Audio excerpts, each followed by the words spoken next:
Que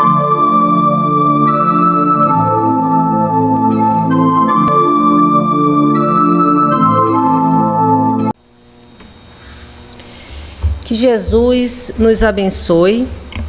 O meu nome é Ana Cláudia de Jesus Barreto. Eu falo da cidade de Juiz de Fora, Minas Gerais, e saúdo os internautas que estão participando do 8º Congresso Espírita Online da FEAC e da Rádio Evoluir. A proposta do momento ela é baseada no livro de Leon Denis, O Problema do Ser, do Destino e da Dor. Iremos refletir nesse momento sobre um item do primeiro capítulo desse livro, que é o critério da doutrina espírita. E destacamos uma frase importantíssima de Jesus, quando ele informava ou informou aos seus pares, aos seus discípulos, que era chegado o momento dele se despedir, dele se afastar dos seus pupilos. E os seus discípulos, já sentindo o desespero e a saudade, se preocupa com aquela situação. E Jesus, naquele momento, informa que não nos deixaria órfãos, que Ele enviaria no tempo certo o Consolador.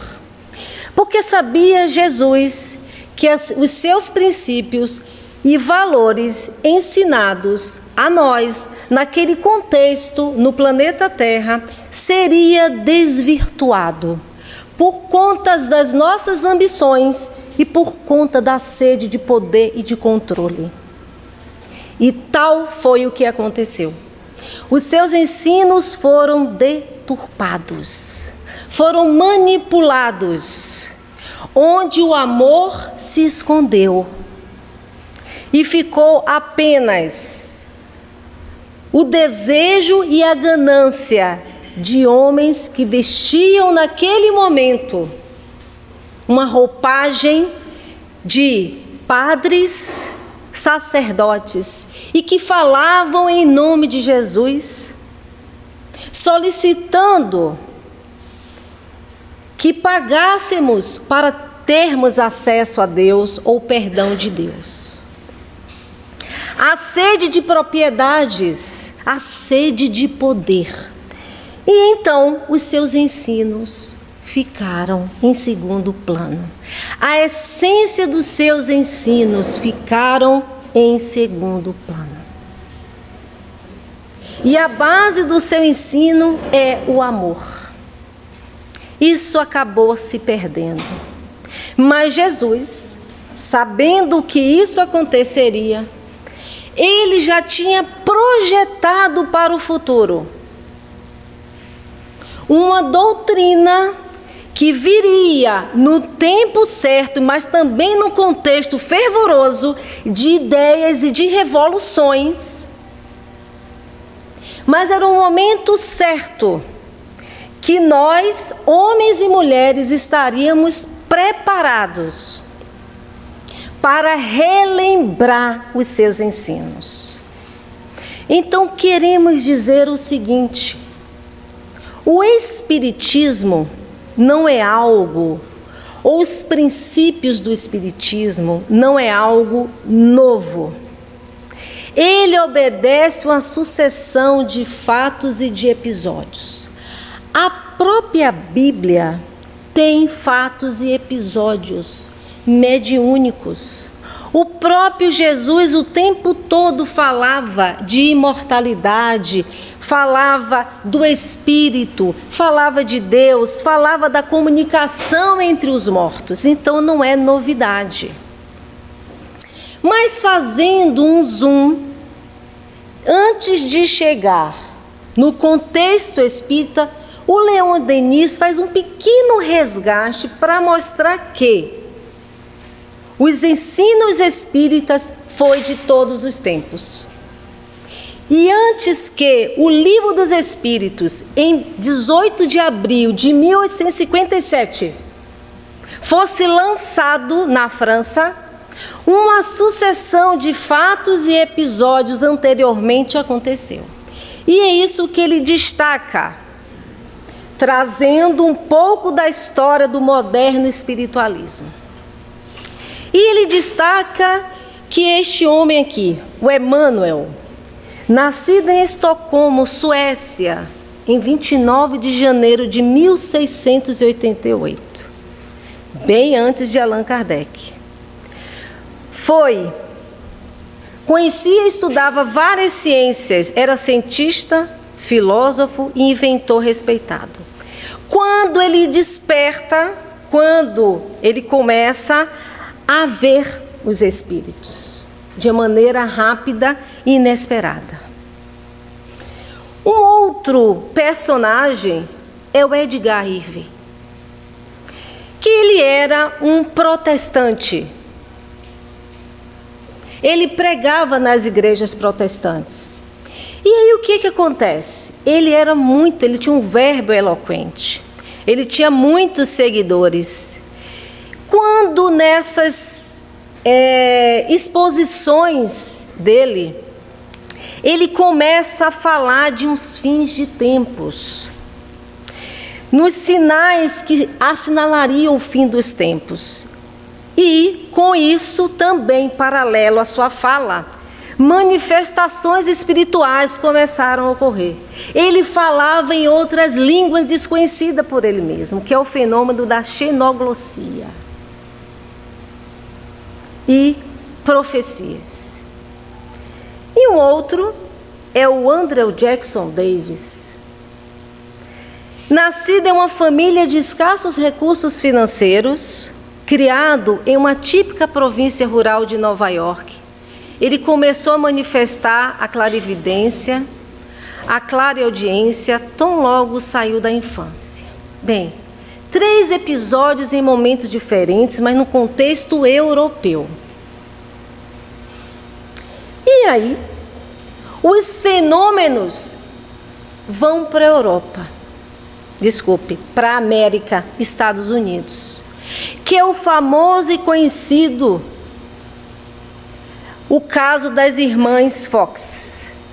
Era uma família que passou a morar numa casa muito recentemente e em pouco tempo começou a ouvir durante a noite algumas pancadas.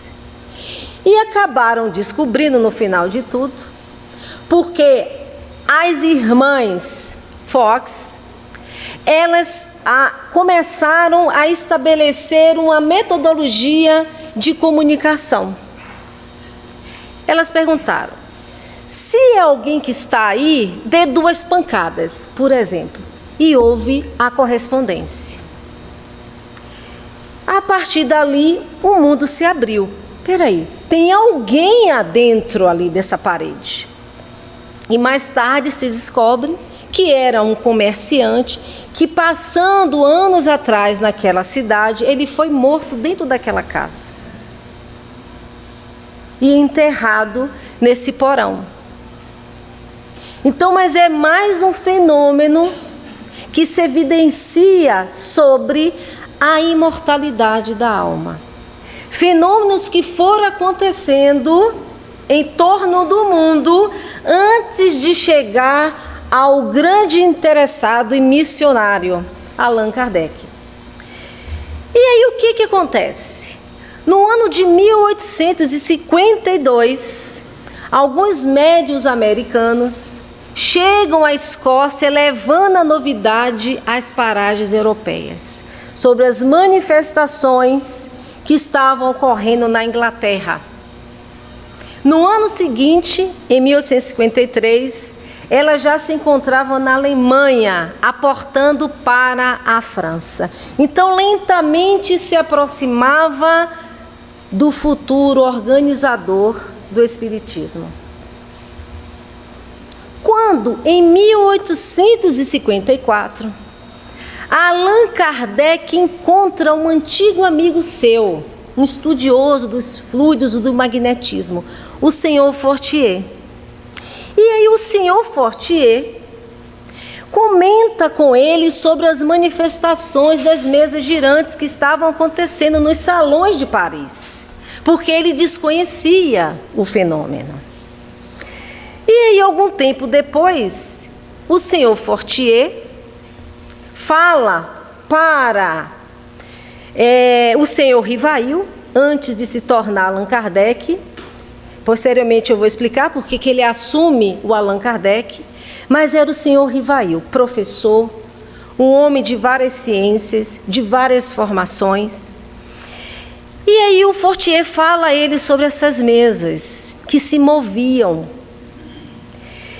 E aí o senhor Rivail, cético, sem acreditar no que estava ouvindo, diz o seguinte, e isso é muito interessante, porque isso diz do espírito científico de Allan Kardec, que não acreditava de pronto em qualquer coisa que dissesse a ele. E isso é muito importante, porque não tem fanatismo, e sim base científica. E isso é muito importante.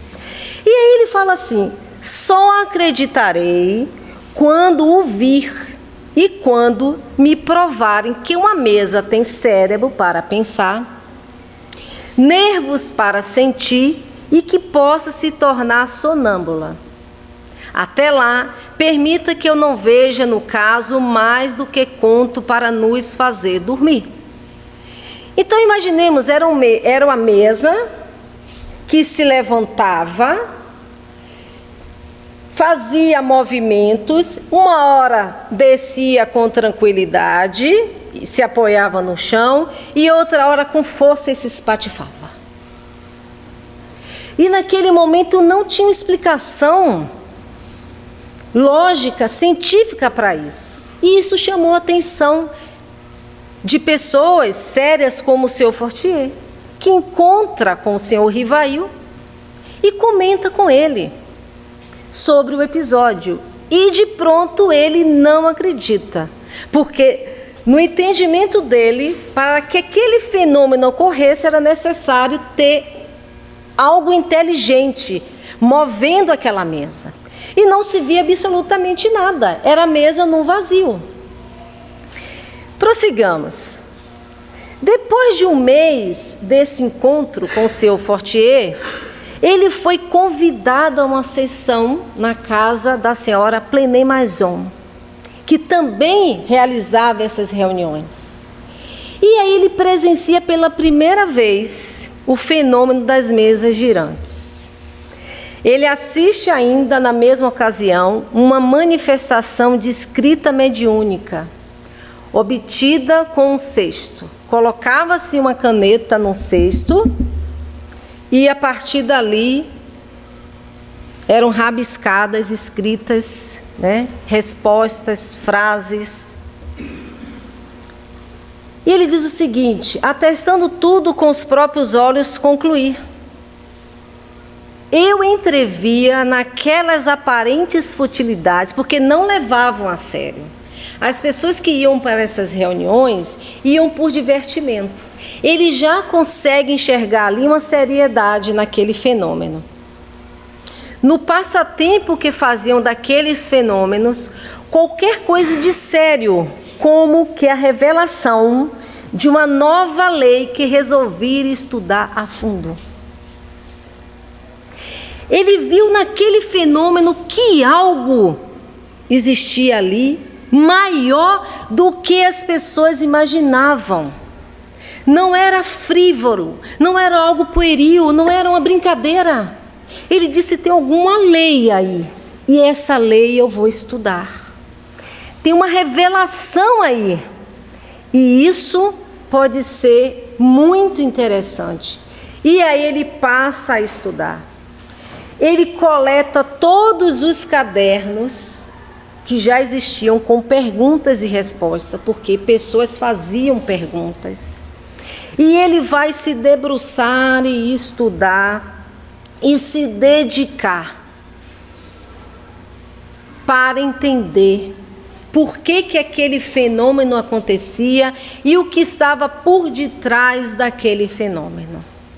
Sim, era uma nova lei. Lei espiritual. Porque no contexto que Rivail se encontrava, França, século XIX para o século XX, muitas revoluções sociais, políticas, econômicas, filosóficas, o iluminismo, a revolução industrial, a ciência. Olha, o mundo estava fervilhando naquele contexto. A inteligência não mais se acreditava por acreditar. Os homens não acreditavam mais em milagre, porque naquele momento era necessário explicar tudo. Por quê? Por quê? Por quê? Por quê? Tem que ter uma razão. Já era o nível de evolução racional que nós chegamos. Então, por isso, chega para nós agora um outro conjunto de ensinos. E Allan Kardec vai se dedicar a eles. E o que esses ensinos trazem para nós? Agora não mais baseado na fé pura, crer por acreditar, mas baseado num raciocínio, mas baseado na experiência, na observação. E Allan Kardec traz para o mundo material, porque também essa era a dureza do contexto. O materialismo era forte, tanto que não foi fácil para Allan Kardec falar sobre coisas espirituais. Ele foi criticado, ele foi perseguido. Quem não assistiu o filme Allan Kardec, assista para entender melhor o que estamos aqui falando. Ele foi perseguido, ele foi criticado. Os incrédulos insistiam que aquilo era mentira, insistiam que aquilo era inverdade. Ainda bem que naquele contexto não tinha internet. Porque se o boca a boca já fazia contra, imagine se tivesse internet. E as inverdades manipuladas e divulgadas. Mas ele enfrentou as inverdades no boca a boca. Mas enfrentou. Tanto que era verdade que sobreviveu aos questionamentos, à incredulidade, às contestações. E o que ele traz para nós? Baseado em quê? Quais são esses princípios que ele traz? Vidas passadas, sobrevivência à morte física, comunicabilidade entre mortos e vivos, reencarnação, justiça divina, mundos habitados. Ele vai trazer isso nesse livro. O Livro dos Espíritos, lançado em 1857. Se formos pesquisar o que estava acontecendo no mundo em 1857, vamos verificar que tudo que Allan Kardec perguntou naquele momento estava conectado com o que estava acontecendo. Ele queria entender a vida material também. Ele não só estudou a vida espiritual, mas ele queria entender também a material. E aí Leônidas vai dizer o seguinte, que este livro é resultado de um trabalho imenso, e é mesmo, de classificação, coordenação e eliminação, que teve por base milhões de comunicações, de mensagens provenientes de origens diversas, desconhecidas umas das outras. Mensagens obtidas em todos os pontos do mundo e que o eminente compilador reuniu depois de se ter certificado da sua autenticidade. Tendo cuidado de pôr de parte as opiniões isoladas, os testemunhos suspeitos, conservou somente os pontos em que as afirmações eram concordes. Então vejamos, existe aí uma seriedade por parte do pesquisador Ele classificou, ele eliminou, ele coordenou. Existiam várias comunicações em partes diferentes do mundo, em partes diferentes da França. Ele coletava essas mensagens, ele lia uma por uma. E aquelas que estivessem mais similares, mais próximas uma da outra, aquela era que ele ficava. E passando pelo critério da razão sempre, da observação sempre. E claro, com a ajuda dos espíritos superiores que estavam constantemente com ele. Então esse livro que ora temos aqui é um livro que é resultado de estudo, de pesquisa, de comparação, de eliminação. Não saiu da cabeça de Allan Kardec. Tudo era compilado a partir das explicações e das respostas que os espíritos davam através dos médiuns. No livro de Allan Kardec, o ensino dos espíritos é acompanhado para cada pergunta de considerações, comentários, esclarecimentos que fazem sobressair com mais nitidez a beleza dos princípios e a harmonia do conjunto. E é verdade, tem perguntas que no final tem a nota que Allan Kardec faz. É um comentáriozinho que ele faz, ou seja, para ampliar melhor e para esclarecer melhor o leitor. Outra regra não menos essencial em toda exposição metódica e que Allan Kardec cuidadosamente observou é a que consiste em circunscrever as ideias e apresentá-las em condições que a tornem bem compreensíveis para qualquer leitor. Claro, como um bom pedagogo e educador, ele teve o cuidado de fazer com que o leitor compreendesse o que estava sendo dito. Então, o Allan Kardec, ele é um intérprete compilador, judicioso, justo, coerente.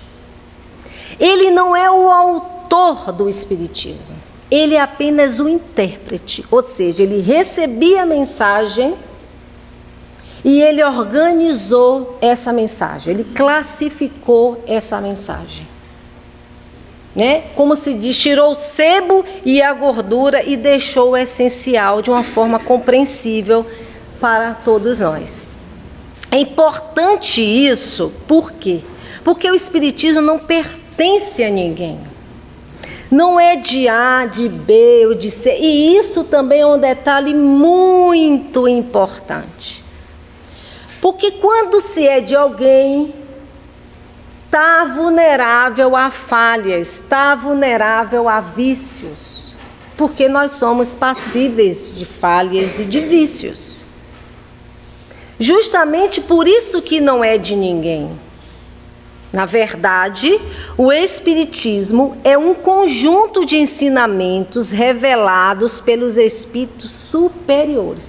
Tanto que não foi nenhum, justamente, para não dizer é de fulano. Não, foi um conjunto de espíritos, com certeza, selecionado a dedo por Jesus, para que pudesse auxiliar a Allan Kardec, que também se comprometeu em reencarnar e ser o responsável por essa organização. E claro, com as suas aptidões, com as suas habilidades, com o seu caráter, ele fez isso. E se ele falhasse, viria outro e faria, porque o projeto de Jesus não tem interrupção. Então, é importante isso, tanto que... Por que ele assume o nome de Allan Kardec? Porque como ele, enquanto Rivail, ele tinha diversas formações e diversas profissões. E ele também escrevia. Então, para não confundir a obra dele com a obra dos espíritos, ele assume um pseudônimo, Allan Kardec, que foi uma das encarnações dele no tempo dos druidas. Que numa revelação, numa comunicação, ele descobriu, eu vou adotar então esse pseudônimo, porque aí eu dou uma característica impessoal à obra. E foi assim que aconteceu. Então o Espiritismo traz a revelação do mundo espiritual, né? Que é uma revelação universal. O que é universal? É para todo mundo, sem distinção. É para toda a humanidade os ensinos do Espiritismo. Não faz acepção se é baixo, se é alto, se é negro, se é branco, se é pobre, se é rico, não importa. É para todos nós. O ensino é universal, né? É impessoal, acabamos de explicar. É extraterrestre, né? É fora da Terra, né? É algo que está fora, né? É também uma descoberta humana. Sim, é uma descoberta humana, né? Porque é uma confirmação pessoal que continua a ser feita segundo as regras da lógica, da experiência e da razão. Ou seja, por que é humana? Porque tem que passar também pelo crivo da nossa razão. Tem que passar também pela nossa lógica e pela nossa experiência. E foi isso que aconteceu. Homens que se reuniram e a grande personalidade é o Allan Kardec, que fez todo esse trabalho de passar pela razão, pela lógica. Então também é uma descoberta, né? Ele traz, através dessa lógica, essa realidade do mundo espiritual. Agora vejamos que o Espiritismo é um demarcador. O Espiritismo, existe um mundo, assim como Jesus também, né? O mundo foi dividido antes e depois de Jesus. O Espiritismo é um demarcador também do tempo. Antes do Espiritismo e depois do Espiritismo. Então Allan Kardec ele vai dizer, e aí é importante, que a fé inabalável só o é a que pode encarar frente a frente a razão em todas as épocas da humanidade. O que ele está dizendo é o seguinte, que a fé tem que ser pautada na razão, no conhecimento, e não simplesmente no acreditar por acreditar. Porque quando ela é pautada no conhecimento, na razão e na experiência, ela vai enfrentando todos os momentos e períodos da humanidade. Porque ela está pautada numa lógica. E esse é um caráter muito importante. E me parece que os espíritos pensam bem nesse sentido, porque era um contexto de muita racionalidade. Era um contexto que não se acreditava mais por acreditar. Por isso foi sedimentado na razão, na lógica, para que não tivéssemos dúvidas e nem certeza. E aí, esse é o grande detalhe, que ele vai dizer o seguinte: até agora só tínhamos conhecido sistemas individuais, revelações particulares. Hoje são milhares de vozes. As vozes dos defuntos que se fazem ouvir. O mundo invisível entra em ação e no número dos seus agentes. Espíritos eminentes deixam-se reconhecer pela força e beleza dos seus ensinamentos. Aquilo que falamos é um divisor. Nesse momento, o mundo recebe uma informação. Olha, não é apenas o mundo material que existe. Também existe um além mundo material, que é o mundo espiritual. E essa revelação não vem de um indivíduo, mas vem de um conjunto de indivíduos que estão nesse mundo espiritual. Vem deles próprios, não é de quem está encarnado. Então eles se mobilizam, como se diz, coloca a boca no trombone, de fato. Nós existimos. A morte não existe. Existe relação entre um mundo e outro. E aí ele vai dizer, no Espiritismo, nunca é demais dizê-lo, não há dogmas. E cada um dos seus princípios pode e deve ser discutido julgado, submetido ao exame da razão. Ou seja, não existe no Espiritismo porque é. Não, é por conta disso e disso e disso. Quer discutir? Quer dialogar? Pode vir. É isso. É a discussão sadia, é o diálogo. Até que em algum momento a sua própria razão vá assimilando e aceitando. Diz que quiabo é mole, mas tem de engolir ele. Não engole assim, tão fácil. A gente tem que mastigar. A mesma coisa, o Espiritismo não é igual a gripe para entrar na cabeça de todo mundo. É necessário tempo, é necessário estudar, discutir, comparar, observar. Aí sim, a nossa fé vai estar baseada numa lógica. E aí ela vai se tornar forte, porque nada vai abalá-la. A gente não vai ter dúvida, não vai ter incerteza. Não vai ser igual a Pedro, que naquele momento em que Jesus estava atravessando o lago ali, que não era um oceano, mas era tempestade e tinha umas ondinhas lá, né? E aí Pedro fala: Senhor, deixa eu ir até aí. E Jesus fala: venha, pode vir, Pedro. E Pedro começa a se dirigir a Jesus. No meio daquela tormenta, daquela tempestade, ele passa a flutuar. Mas ele não acredita no que está acontecendo. E como ele não acredita, ele começa a afundar. E Jesus fala: sua pouca fé, homem de pouca fé, o Pedro, por isso que você afundou.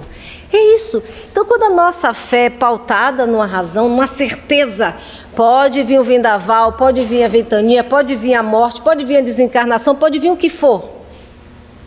A gente, como se diz, não arreda o pé. A gente não desiste de acreditar. Então, ele vai dizer que também é algo interessante, que a revelação dos Espíritos é uma exposição livre e sincera de doutrinas, que não tem de imutáveis. Olha que interessante. Ou seja, o que os Espíritos ensinaram pode mudar, pode alterar, pode ser acrescentado. Então não é imutável, é algo que pode ser acrescentado. Tanto que Allan Kardec disse: se a ciência provar que um fato é verídico, e aqui está sendo dito que não, e a ciência provar que é possível, fique com a ciência e deixe o Espiritismo. Você vê a lucidez desse homem e a sinceridade dele. O que ele quer dizer é o seguinte: aqui não é a última letra. Nós vamos evoluir muito ainda, crescer muito ainda. E se essas outras verdades que aparecerem foram confirmadas à luz da razão, fique com ela. Vejamos a lucidez contida dentro do Espiritismo. Então não cabe fanatismo, não cabe alucinação, cabe lógica, razão e bom senso. Aí ele vai dizer que cada um tem o direito de analisar os princípios pela consciência e pela razão. Cada um deve conformar com eles a sua vida e cumprir as obrigações que deles derivam. Quem a eles se esquiva não pode ser considerado como verdadeiro adepto. Bem, se eu passo a acreditar, através de uma razão, de uma lógica, da experiência, se a minha vida moral não está de acordo com esses princípios que eu acredito, eu não sou uma verdadeira adepta. Se eu digo que eu amo a Jesus, mas eu estou odiando o meu próximo, tem alguma coisa errada aí. Eu estou dizendo que eu amo da boca para fora, para Jesus, mas o meu comportamento revela outro, isso é incoerência. Então a ciência e a crença virão forçosamente a encontrar-se um dia. pois que idênticos são ambos os seus alvos. Nelas unir-se-ão o mundo dos fatos e o mundo das causas. E isso está acontecendo. E Allan Kardec fez isso. Ele mostrou que é possível unir ciência com religião, com fé. E vejamos o que está acontecendo. Essa reportagem que saiu na Super Interessante,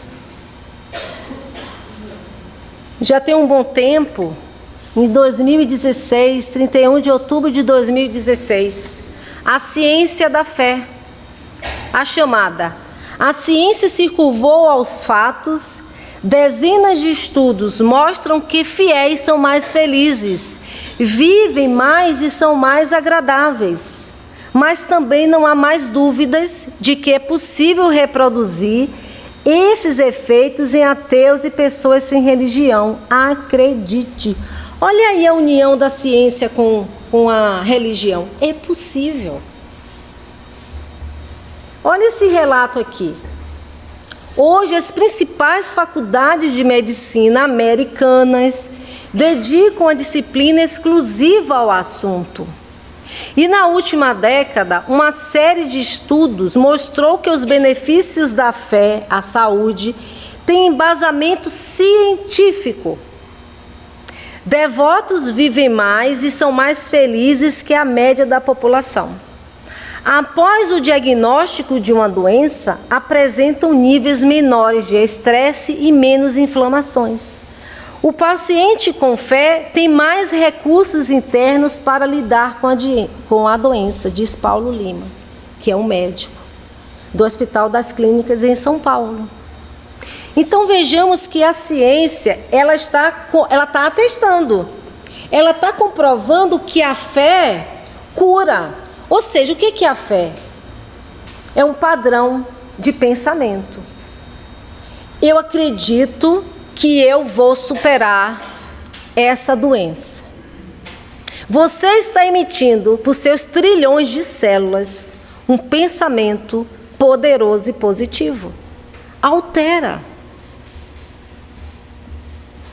Mas não é crer por crer, tem que entender a lei de pensamento. E ela existe, e a ciência comprovando. Então é possível essa aliança. O detalhezinho que está faltando nisso tudo é que a ciência começar a estudar, apesar de que Allan Kardec ele traz a revelação numa metodologia científica, mas a ciência, a nossa ciência convencional está precisando, assim como ela fez com a fé, as pessoas que acreditam mais, as pessoas que têm pensamento positivo, é capaz de alterar a sua realidade, assim como ela está fazendo com isso, ela pode fazer também com o princípio da reencarnação. E na hora que a ciência provar e passar nos telejornais, a ciência comprova que a reencarnação existe, muita coisa vai mudar. Muita coisa vai se alterar. Então esse destino se encontra, o destino do Espiritismo, incomparavelmente superior a tudo que lhes havia segregado as doutrinas da Idade Média e as teorias de outro tempo. É um futuro de imensa evolução que para ela se abre e que continua de esferas em esferas, de claridades em claridades, para um fim cada vez mais belo, cada vez mais iluminado pelos raios da justiça e do amor. E aí, qual é o propósito do Espiritismo? Para que toda essa trabalheira de Jesus? Para que todo esse planejamento, todo esse trabalho de uma série de espíritos, uma série de gente envolvida, gente desencarnada envolvida, séculos e séculos se dedicando a isso. Para quê? Para que será? A resposta está na lei de progresso contida no Livro dos Espíritos. É questão 799. Pergunta-se para os espíritos superiores: de que maneira pode o espiritismo contribuir para o progresso? De que forma o espiritismo pode contribuir para o progresso da sociedade, da humanidade, de cada um de nós? Resposta: destruindo o materialismo, que é uma das chagas da sociedade. Ele faz que os homens compreendam onde se encontram seus verdadeiros interesses, deixando a vida futura de estar velada pela dúvida. Não se tem mais dúvida. A vida espiritual, a vida futura existe. Não tem mais dúvida. O homem perceberá melhor que por meio do presente lhe é dado preparar seu futuro. Então, o que eu estou fazendo aqui? Qual é o meu propósito? Qual é a minha missão? Qual é a minha tarefa? Eu devo aproveitar mais o meu tempo. Olha como muda. Olha como a mentalidade muda a partir do momento que eu sei que eu não morro e que eu vou voltar outras vezes a esse corpo físico. Abolindo os prejuízos de seitas, castas e cores, ensina aos homens a grande solidariedade que os há de unir como irmãos. Então é desta forma que o espiritismo pode contribuir e está contribuindo com o progresso, com o nosso progresso, com o progresso da sociedade, com o progresso da humanidade. Então o espiritismo é uma revolução de ideias e de conceitos. Ele nos coloca diante de um novo mundo, de uma nova realidade. O espiritismo, ele é capaz, dos seus princípios e valores, mexer em toda a estrutura da sociedade. A partir do momento em que a ciência comprovar a verdade da reencarnação, da comunicação entre os mortos e os vivos, do retorno do espírito ao corpo, que a morte não existe, que a vida continua, o nosso Código Penal vai ser alterado. Dá para entender? Como mexe na estrutura? Totalmente. Então é muito mais profundo o propósito de Jesus do que a gente imagina.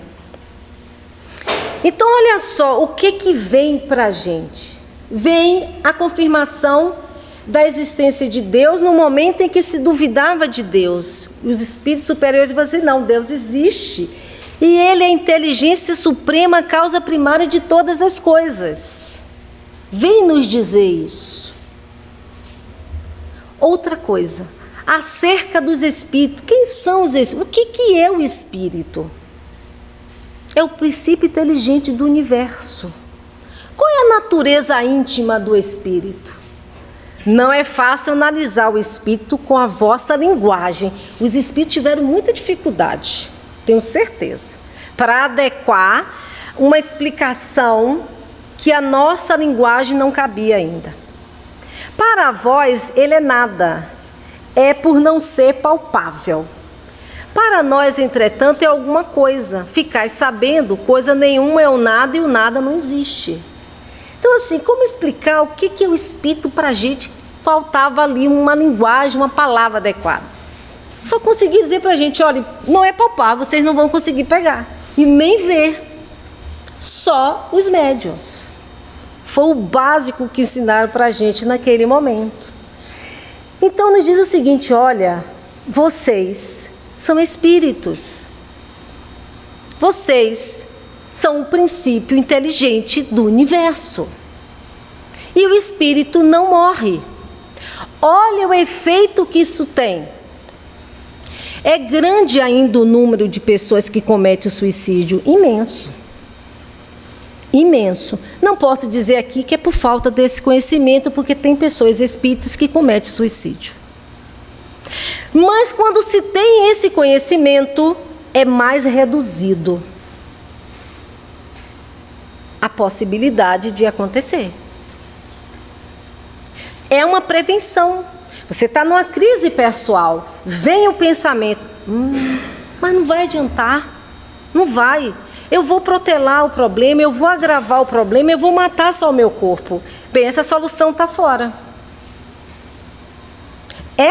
Essa crença beneficia a saúde pública, porque suicídio é questão de saúde pública e saúde mental também. As relações entre o mundo material e espiritual, Kardec vai trazer isso. Nós estamos influenciando e sendo influenciados permanentemente. Uma hora estamos aqui, daqui a pouco a gente vai para casa, vai dormir, vamos sair, vamos sonhar, entre aspas, vamos nos relacionar do outro lado, vamos voltar com sensações, com impressões. É relação o tempo todo. Nesse momento, tem espíritos nos influenciando, tem espíritos nos consultando, tem espírito fazendo até cirurgia na gente aqui. E a gente não está percebendo e não sabe. Nossa, entrei na FEAC de um jeito e saí de outro. Por que será? São as relações, as influências, as interferências dos espíritos no mundo corporal. Kardec vai trazer isso, né?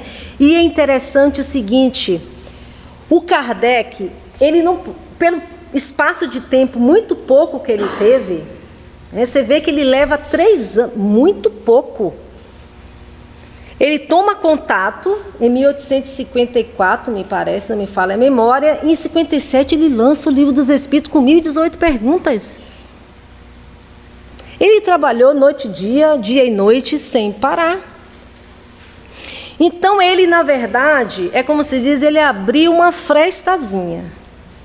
E aí vem o André Luiz, que foi médico na Terra, desencarna, passa por todo um processo de sofrimento no mundo espiritual, desperta e encontra um propósito.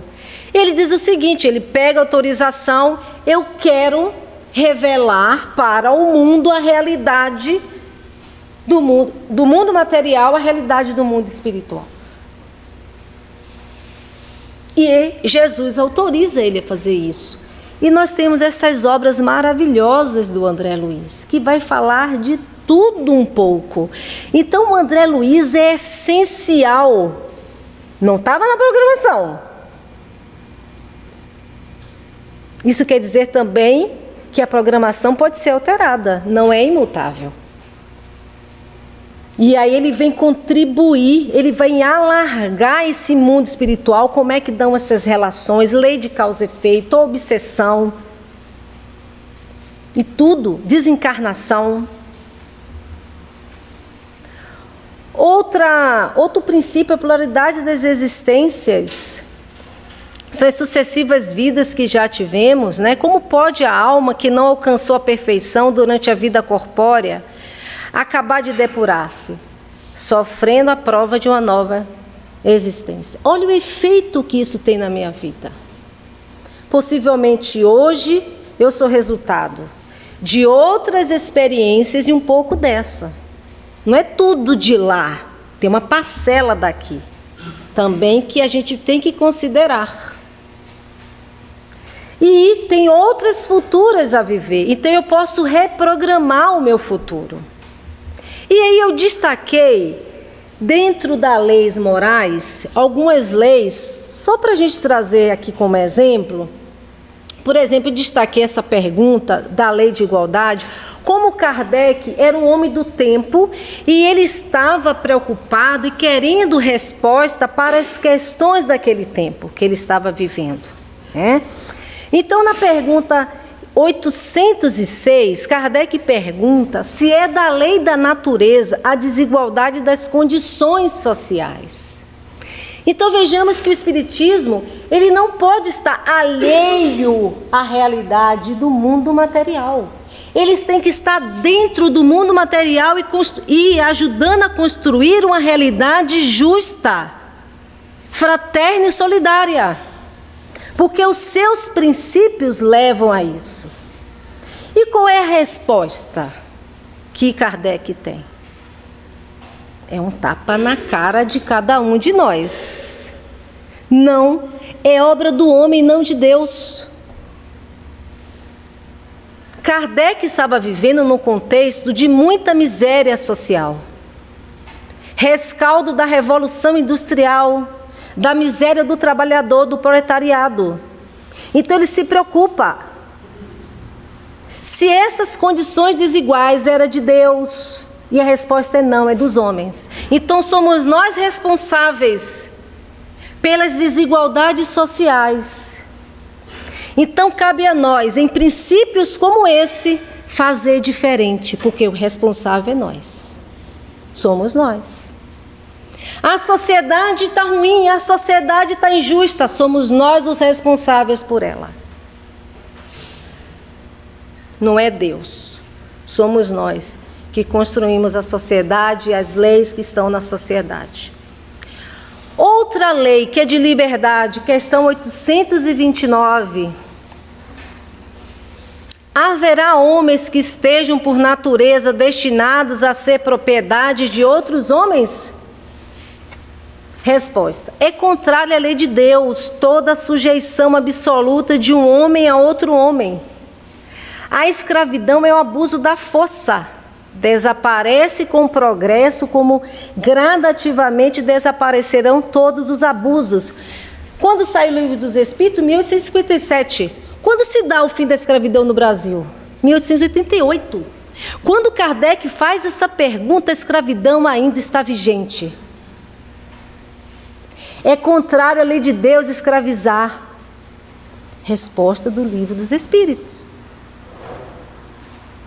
Olha a notinha de rodapé que o Leon Denis faz, que o Kardec faz aqui, que é contrário à lei da natureza, subjugar o outro, né? Escravizar o outro. Outra pergunta, questão 831. A desigualdade natural das aptidões não coloca certas raças humanas sob a dependência das raças mais inteligentes? Então Kardec pergunta, se tem raças mais inteligentes, isso não coloca outras na dependência das que não são tão inteligentes? Resposta: sim, mas para que estas as elevem, não para embrutecê-las ainda mais pela escravização. Mais uma vez, Allan Kardec se preocupa com o tema. E a resposta qual é? Se existem pessoas mais inteligentes, é para ajudar quem está lá embaixo a levantar, a também se tornar inteligente. E não usar para escravizar e embrutecer. Agora, eu já coloquei de propósito ali, sinalizei termo raça. Isso precisa ser atualizado dentro do Livro dos Espíritos. Notinha de rodapé. A Federação Espírita precisa fazer essa atualização. Por quê? Raça não existe. A ciência já comprovou que raça humana não existe. Isso não pode ser aplicado entre nós, seres humanos. E o Kardec usa isso porque ele era o homem do tempo dele, ele estava no contexto do racismo científico, que foi estabelecido para distinguir e inferiorizar o povo africano com relação ao povo europeu. Colocar o branco europeu como superior em raça e o africano como inferior. E a ciência já explicou, raça com relação à humanidade não existe. Distinguir o outro por conta da natureza do seu cabelo, do seu nariz, das feições dos seus lábios, não. Não é o critério adequado. Isso não define o caráter das pessoas e nem deve ser motivo de inferiorização ao outro. Olha só, espiritismo contra o racismo. Então o espiritismo é progressista, ele tem que acompanhar o tempo e a evolução das ideias e contribuir para um mundo melhor. E eu trouxe um exemplo aqui, uma história e como influencia, a história do Chico. Era um rapaz que foi preso e que ele dizia, eu não matei o fulano, eu não matei, foi um acidente. Eles estavam brincando com a arma e é disparado acidentalmente. E o rapaz, que foi morto acidentalmente, psicografa e diz que realmente foi uma brincadeira. E o juiz toma aquela revelação, aquela mensagem como critério e aí absorve o rapaz. Olha também aí como as revelações e as comunicações podem alterar julgamentos, dúvidas e incertezas nos julgamentos. E aí o grande Chico, que contribuiu imensamente com o espiritismo aqui no Brasil, sua obra, sua dedicação imensurável, né? Com todos nós, se dedicou ali 24 horas por dia. Então é importante que nós nos perguntemos, né? O que nós estamos fazendo com todo esse conteúdo que chegou para nós? Se estamos aqui, não é por um acaso. Se estamos aqui, não foi o acaso que nos trouxe. Se estamos buscando conhecimento e esclarecimento espírita, é porque nós precisamos. E precisamos nos perguntar o que estamos fazendo com aquilo que já sabemos, porque é muito sério. E aí eu destaquei é um trecho de uma música que diz que viver é afinar o instrumento, de dentro para fora e de fora para dentro, a toda hora, a todo momento. Então nós precisamos pegar esse conhecimento, essas bagagens e pensar sobre elas. E qual é o setor da minha vida que está precisando receber mais dessas bagagens? Então nós estamos precisando muito afeto.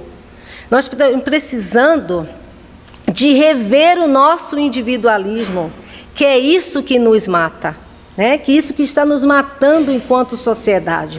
É pensar somente em mim, é pensar somente nos meus privilégios e o outro.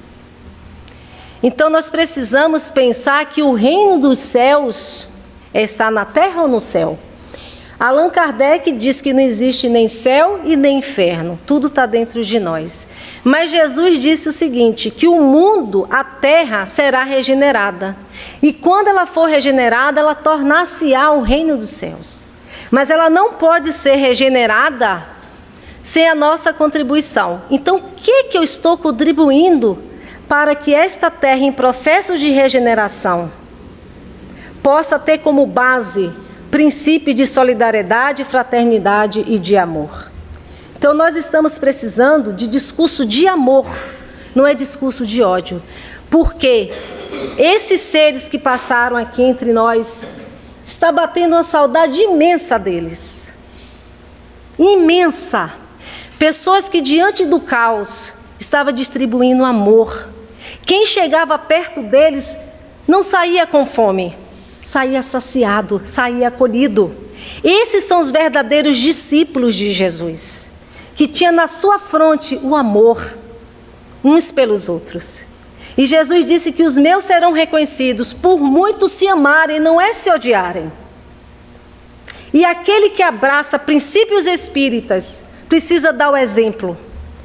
E esta frase, para finalizar, foi o meu alento de hoje, diante de tanto caos que estamos vendo, de evocação de fatos e fenômenos para trás da nossa vida, da história da humanidade, e que pessoas infelizes estão evocando. E quando Jesus fala de amor, e ele vai dizer que tenho-vos dito isto, para que em mim tenhais paz, no mundo tereis aflições. Estamos passando por aflições. Mas tem de bom ânimo, eu venci o mundo. E é isso que nós estamos precisando, os verdadeiros cristãos. Vencer o mundo é vencer a atrocidade, a violência, a ganância, o egoísmo. Vencer o mundo é oferecer o melhor que tem dentro de nós, é oferecer amor. Joana de Ângeles diz que no mundo carente, toda bagatela, toda migalha de amor faz um efeito imenso. Então, que sejamos nós o sal da terra, aquele que não vai se misturar com a má semente, mas aquele que vai preservar fielmente a semente do Evangelho, para que esta terra futuramente seja um mundo regenerado. E um mundo regenerado não é possuído pelos violentos, e sim pelos sãos, e sim por aqueles mansos e pacíficos. Então, aqueles que não são mansos e pacíficos não herdarão a terra, serão banidos da terra, serão convidados a se retirar, como aconteceu em Capela. Que Jesus nos abençoe, nos proteja e nos ilumine. E aos internautas que estão assistindo o 8º Congresso Espírita Online da FEAC e da Rádio Evoluir. Que Jesus os abençoe e os ampare sempre.